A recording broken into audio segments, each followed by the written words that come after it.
Number 48. Determine the number of moles of the compound and determine the number of moles of each type of atom in each of the following. Okay, so we did a very similar question like this in number 46. So go back to that one if you want a more in-depth version.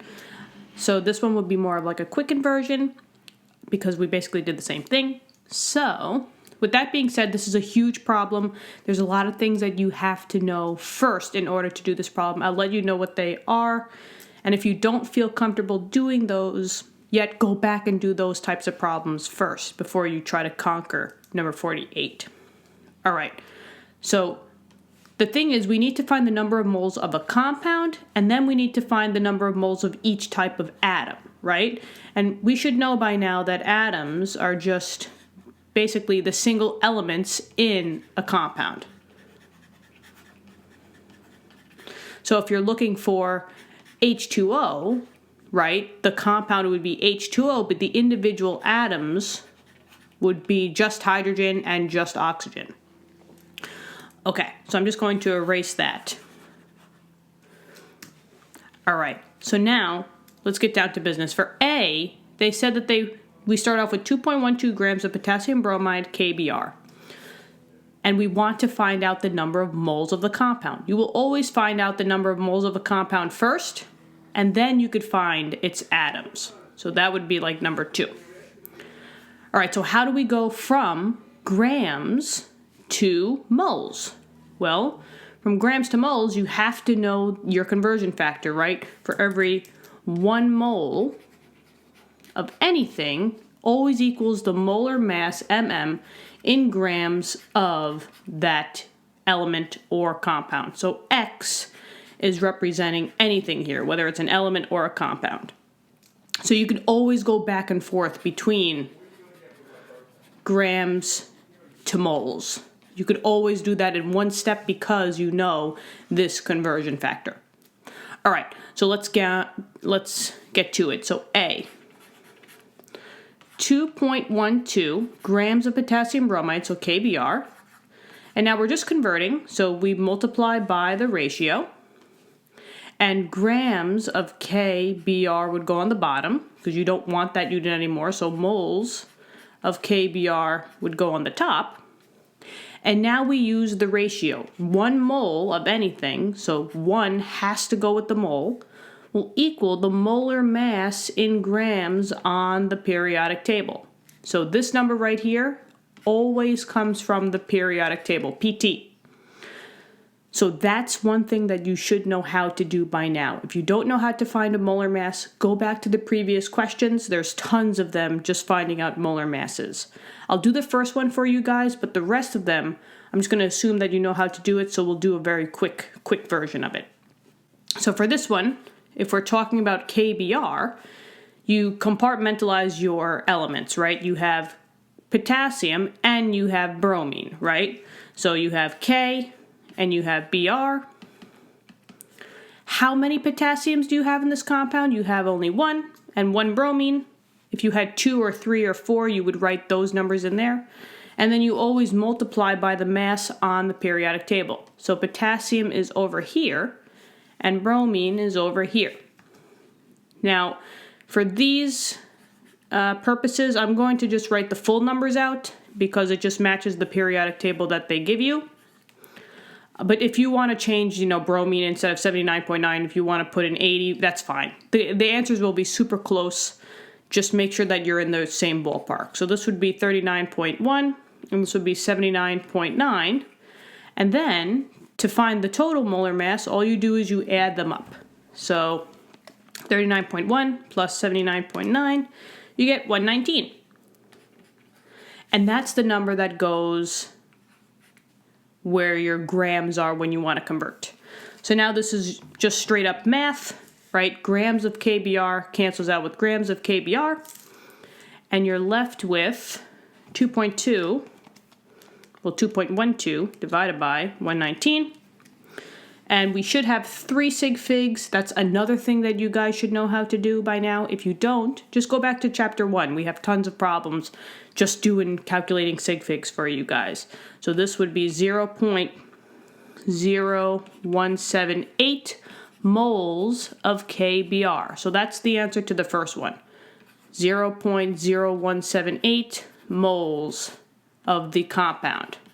Okay, so now we have to find out how many moles of each of the atoms there are. So what you're going to do is now you take the answer that you found out.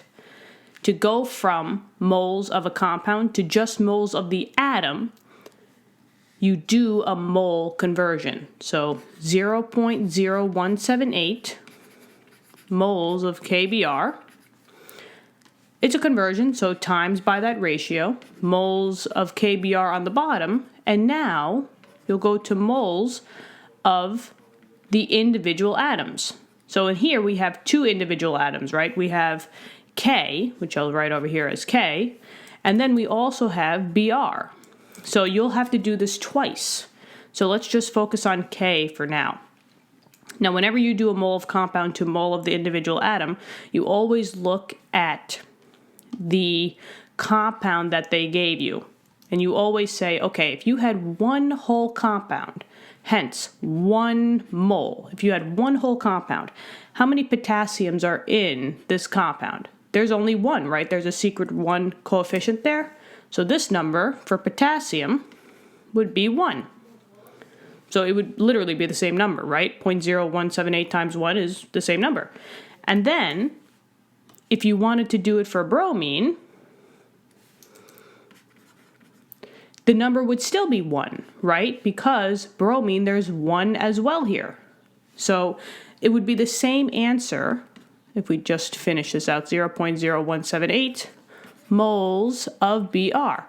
But since they're both 1, it would be 0.0178 moles of potassium and 0.0178 moles of bromine, and that's the answer to the first one.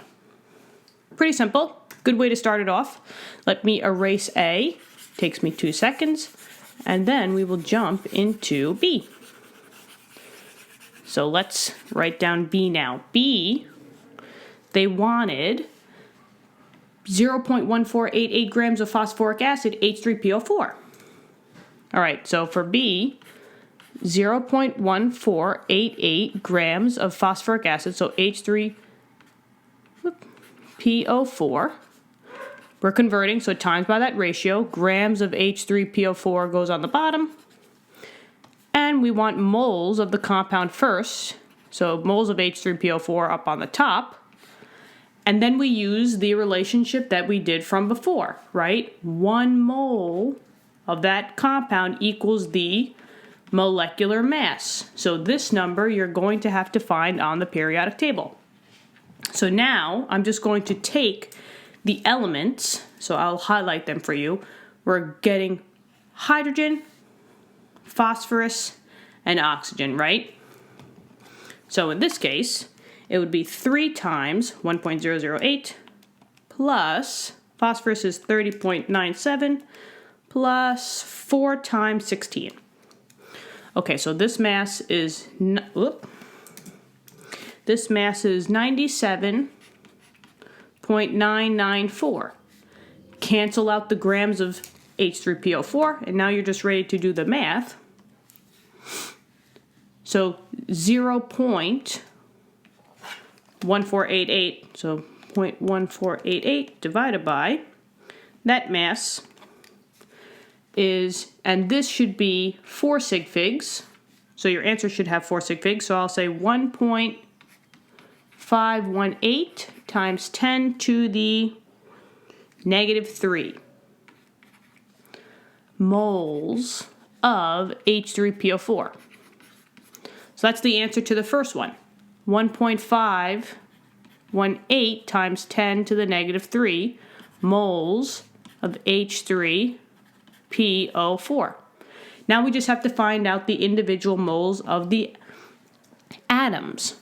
So here, start with what you're given, 1.518 times 10 to the negative 3 moles of H3PO4 times by the ratio. You don't want moles of H3PO4 anymore, so that goes on the bottom. And you just want your moles of your individual atoms, right? So they will change. In this case, you have three different ones. You have H, you have P, and you have O. So you'll have to do this 3 different times. So let's just go with hydrogen. And the same way that we did it before. If you look at your compound, and if you said that you had one whole compound, so 1 mole of the entire compound, how many hydrogens are there? 3. So the 3 would go up top. But now, for phosphorus, what number do you think would be on the top? There would only be a 1, because there's only 1 phosphorus. So technically, if you had moles of H3PO4, I'll show you the quick version now. And if you wanted to solve for moles of H, all you got to do is multiply by 3. And if you want to find the moles of P, well, you just multiply by 1. And what do you think for oxygen? Moles of oxygen, you would just multiply by 4. And that's it. So I'm just going to take that number and do the 3 quick conversions. So times 3, times 1, and times 4. So 1.518 times 10 to the negative third times 3.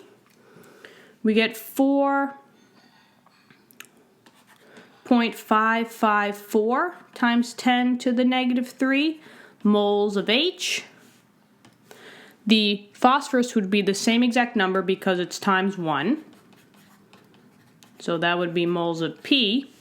And then I'll just put the moles of oxygen on the other side. So 1.518 times 10 to the negative third times 4 is 6.072 times 10 to the negative third moles of oxygen. B is done.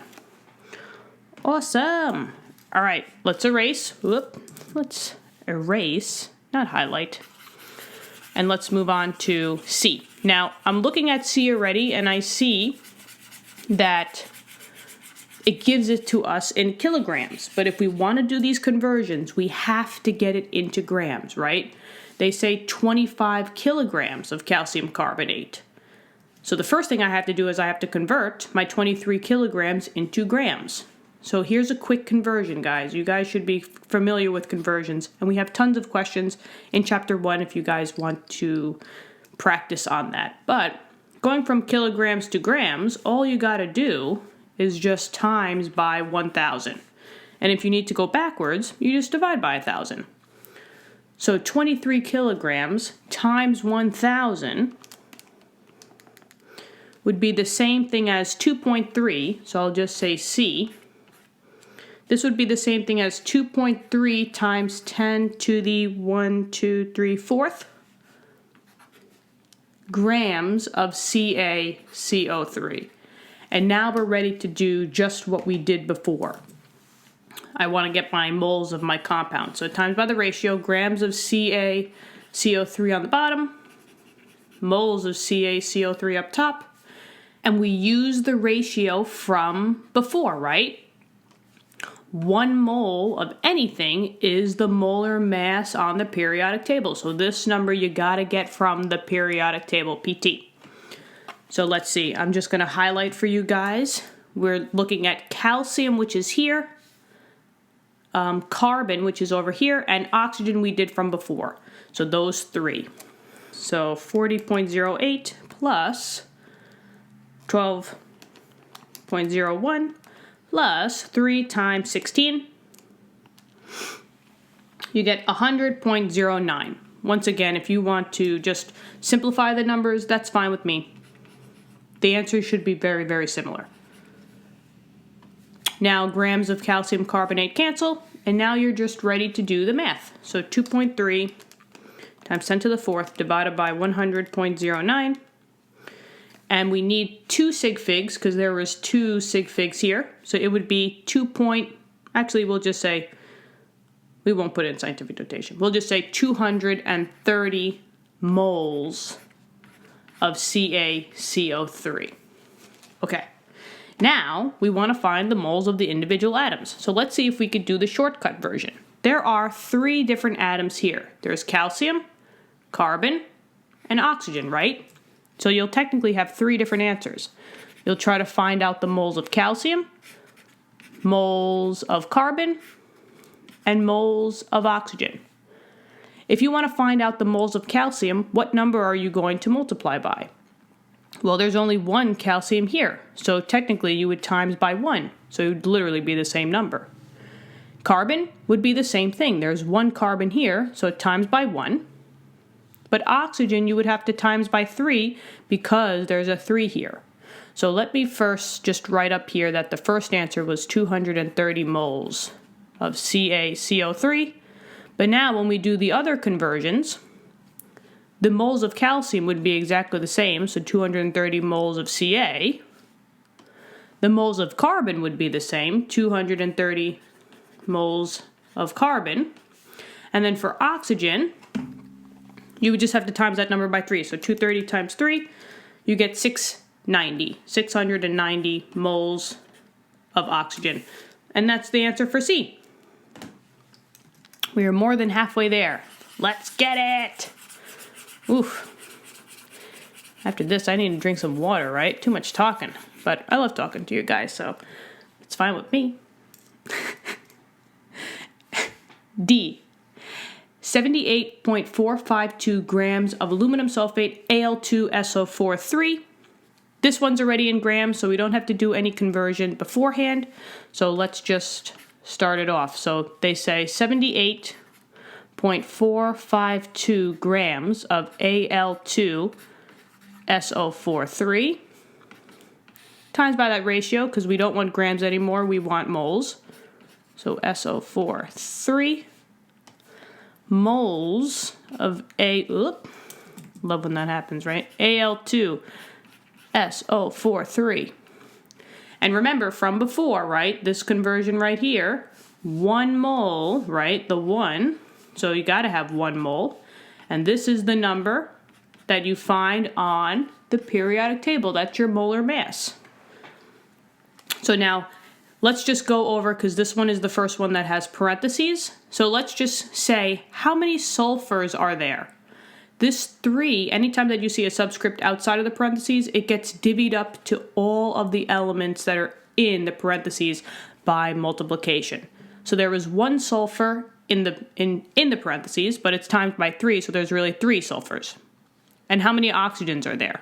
There's 4 inside, but times by 3, so there's really 12 oxygens. So just keep that in mind. So the elements that we will use are aluminum, sulfur, and oxygen, right? So let's do it 2 times 26.98, that's for aluminum, plus 3 times 32.06, that's the sulfur, plus 12 times 16, that's the oxygen. So this number is 342.14. That cancels out grams of the aluminum sulfate. And now we're just ready to do the math. So 78.452 divided by the molar mass, 342.14. And I should have 5 sig figs, right? So it would be 0.22930. 229, right? 1, 2, 3. Yep, 22930 moles of Al2SO4. Okay. So that's the answer that goes here. 0.22930 moles of Al2SO4. Now we just need to find out the individual moles. So there's 3 elements here, right? There's aluminum, sulfur, and oxygen. So you'll have 3 different answers for your atom ones. So moles of aluminum, moles of sulfur, moles of oxygen. What are we going to times them by? Well, there was 2 aluminum, so times by 2 to get that answer. For sulfur, there was 3 sulfurs, so we got to times by 3. And then for oxygen, there was 12 oxygens, so we have to times by 12. So now let's just do the math. So 0.22930 times 2 would be 0.4586 moles of aluminum. Now let's take 0.22930 and times it by 3. 0.6879 moles of sulfur. And then I'll put the oxygen on the other side. So 0.22930 times 12. 2.7516 moles of oxygen. That's this answer. One last one. Okay, so I'm looking at it ahead, and I hope this is helping you guys. If it is, click the like button. If you want, you can subscribe right now while I'm erasing, right? That way you can get all the answers that are coming up. But anyway, for E, I don't really like this one because they're giving it to me in milligrams, right? 0.1250 milligrams of caffeine. So we have to first convert from milligrams to grams. So if I write this over here, now from milligrams to grams, you would just have to divide by 1,000. So you guys should memorize these two quick conversions. They're super easy to memorize, and it will help you out because we're going to be doing a lot of conversions from here on out. So if I just took this number and divided it by 1,000, 0.1250 divided by 1,000, I would get 1.250, because we have to keep it 4 sig figs, times 10 to the negative 4th grams of caffeine, C8H10N4O2. And now we do the same thing as before, times by that ratio, grams of C8H10, N2O4 on the bottom, mole of C8H10, N2O4, N4O2. Good thing I caught that. N4O2, and this should be N4O2 as well. So remember the conversion from before. 1 mole of anything equals the molar mass in grams, right? So this has to be found on the periodic table. So the elements that we're using for this one is carbon, hydrogen, nitrogen, and oxygen. So let's find out. So 8 times 12.01 plus 10 times 1.008 plus 14.1 times 4. That's good. And then plus 2 times 16. So 32. So 194.2. That cancels this unit out because it's exactly the same. And then 1.250 times 10 to the negative 4th divided by that answer. And we still need 4 sig figs. So 6.437 times 10 to the negative 7th moles of C8H10N4O2. Now let's just get the individual atoms. You guys should be awesome at this by now, right? There's 4 different atoms here: carbon, hydrogen, nitrogen, and oxygen. So moles of C, moles of H, moles of N, and then moles of O, right? If we want to find out the moles of carbon, we would just have to take this number, right, the mole amount, and times it by 8, because there's 8 here. Hydrogen we would times by 10, because there's literally 10. Nitrogen we would times by 4, because there's 4. And oxygen we would have to times by 2, because there's 2 of them. So first let me put this number here. This one was 6.437 times 10 to the negative 7th moles of C8H10N4O2. And now let's just figure out the individual atoms. So 6.437 times 10 to the negative 7th times 8 would be 5.14. Actually, how many sig figs do we need? We need 4. So 5.150. 5.150 times 10 to the negative 6 moles of carbon. 6.4 6.437 times 10 to the negative 7th times 10 is 6.437 times 10 to the negative 6 moles of hydrogen. And then I'll just put the other 2 on the other side. 6.437 times 10 to the negative 7th times 4 is 2.575 times 10 to the negative 6 moles of nitrogen. That should be nitrogen, right? Times by 4. Yep. And then last but not least, 6.437 times 10 to the negative 7th times 2 is, I'll put it down below here, or I'll just put it over here, 1.287 times 10 to the negative 6 moles of oxygen. And that's all of the questions for this. Well, that's all the answers for this question. Whew. Guys, thank you so much. I hope this helped a lot, right? If it did, let me know in the comments. Click the like button. This was awesome. Hope you guys are learning a lot. Let me know. Love to hear from you guys. I will respond back. Yeah, thanks. I'll see you guys in the next question. And hey, if you want to get the next set of questions directly in your feed, hit that subscribe button. And it will also help us out a lot. I really do appreciate that. Thank you so much. I'll see you guys in the next question. Have an awesome day.